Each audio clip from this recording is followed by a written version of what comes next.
वैश्विक स्तर पर कुछ देशों के बीच संघर्ष के बीच आज एक ऐसी खबर सामने आई जिसने पूरे विश्व को हिलाकर रख दिया। नमस्ते, मैं हूं आपके साथ प्रेरणा मिश्रा। ईरान के सर्वोच्च नेता अयातुल्लाह अली खामेनेई का रविवार यानी कि आज 1 मार्च को इजराइल अमेरिका द्वारा हमले में निधन हो गया। अमेरिकी राष्ट्रपति डोनाल्ड ट्रंप ने इसकी पुष्टि की और थोड़ी देर बाद ईरानी मीडिया की ओर से भी खबर आ गई। इस बीच उनके समर्थकों समेत मुस्लिम समुदाय में मातम पसरा हुआ है। अली खामेनेई की मौत का विरोध अब भारत में भी होना शुरू हो गया है।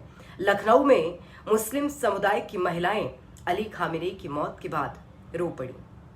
आइए आज आपको बताते हैं कि आखिर कौन थे अली खामेनेई, कैसे उन्होंने सुप्रीम लीडर तक का सफर तय किया था और लगभग 3 दशक से ज्यादा समय के लिए यानी कि 2026 तक के लिए कैसे अली खामेनेई ईरान के सुप्रीम लीडर बने रहे। साल 1979 शाह की सत्ता गिर गई और अयातुल्लाह रूहुल्लाह खुमैनी ने पेरिस से लौटकर ईरान में इस्लामिक गणराज्य की स्थापना की।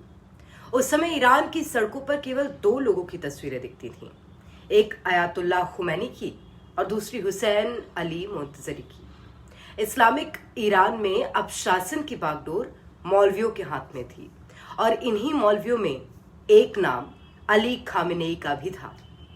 वो बहुत कम समय में खुमैनी के सबसे करीबी सहयोगियों में शामिल हो गए। इसी साल तेहरान में अमेरिकी दूतावास पर कब्जे की घटना में खामेनेई ने बहुत अहम भूमिका निभाई। इस घटनाक्रम के बाद अमेरिका से संवाद स्थापित करने की जिम्मेदारी भी उन्हीं को सौंप दी गई। बाद में अली खामेनेई को देश का उप रक्षा मंत्री नियुक्त किया गया। इस दौरान उन्होंने इस्लामिक रेवोल्यूशनरी गार्ड कोर यानी कि IRGC को संगठित करने में अहम भूमिका निभाई। IRGC आगे चलकर ईरान की सबसे शक्तिशाली संस्थाओं में एक बन गई। इस बल को स्थापित करने का उद्देश्य था ऐसी सेना खड़ी करना जो देश के लिए धार्मिक, राजनीतिक और आर्थिक मोर्चों पर लड़ सके और इस्लामिक राज्य को न सिर्फ बाहरी खतरे बल्कि आंतरिक संकटों से भी सुरक्षित रख सके। अब सवाल है कि उप रक्षा मंत्री से देश के राष्ट्रपति और फिर सुप्रीम लीडर तक का सफर खामेनेई ने कैसे तय किया। दरअसल उप रक्षा मंत्री बने 2 साल ही बीते थे कि साल 1981 में खामेनेई पर एक जानलेवा हमला हुआ। खामेनेई एक न्यूज कॉन्फ्रेंस को संबोधित कर रहे थे कि तभी उनके नजदीक रखे हुए एक टेप रिकॉर्डर में ब्लास्ट हुआ। इस विस्फोट में खामेनेई का दायां हाथ पैरालाइज हो गया और एक कान के सुनने की जो क्षमता है वो भी प्रभावित हुई।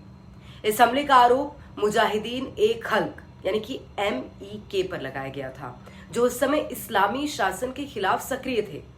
खामेनेई अपनी उस चोट से उभर ही रहे थे कि उन्हें ईरान का अगला राष्ट्रपति चुन लिया गया। साल 1981 से अगले 7 साल और 311 दिनों तक वे देश के राष्ट्रपति पद पर रहे। उनके राष्ट्रपति कार्यकाल के दौरान ही इराक के तत्कालीन शासक सद्दाम हुसैन ने ईरान पर हमला कर दिया, जिसके बाद दोनों देशों के बीच 8 साल लंबी विनाशकारी जंग छिड़ गई। इस युद्ध के दौरान खामेनेई ने कई अहम फैसले किए और रणनीतिक मोर्चों पर सक्रिय भूमिका निभाई। फिर आया साल 1989।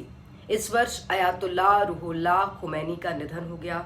इसके बाद अली खामेनेई को ईरान का अगला सुप्रीम लीडर नियुक्त किया गया और लगभग 3 दशक से भी ज्यादा तक उन्होंने सुप्रीम लीडर की भूमिका निभाई। अब उनका निधन हो गया है।